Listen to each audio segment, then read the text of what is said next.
And you've mentioned challenges. The company certainly has encountered some headwinds as they move forward. Can you talk a little bit about what caused them and kind of what you've learned from that? Yeah, I think raw material. We thought we had a solid sourcing of raw material. This is the hazelnut trees that came from the tissue culture lab, but it proved inconsistent. And it took us longer than we should have done to switch away from that supplier.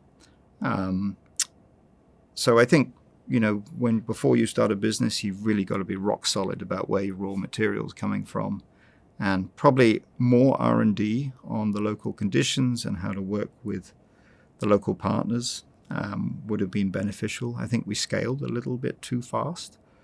It is sort of one of the pressures of the time value of money that forces you to scale faster than you really should sometimes. And I think that we had growing pains.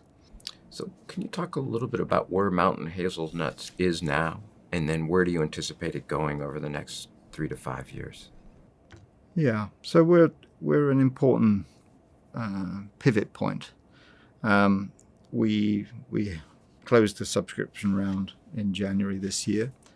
We have a second subscription of $3 million that will hit in Q1 of 26, and that will take us a further 3 years down the road.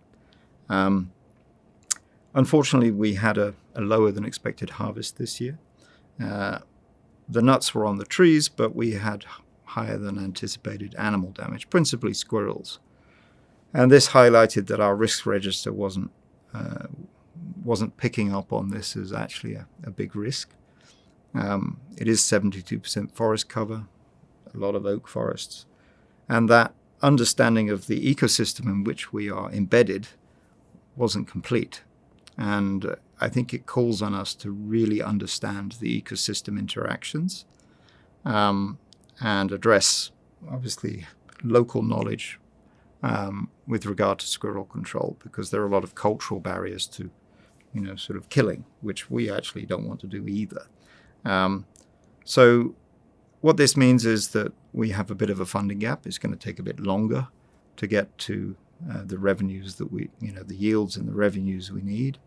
And it also calls on us to marshal the resources that we are about to receive in a more strategic way.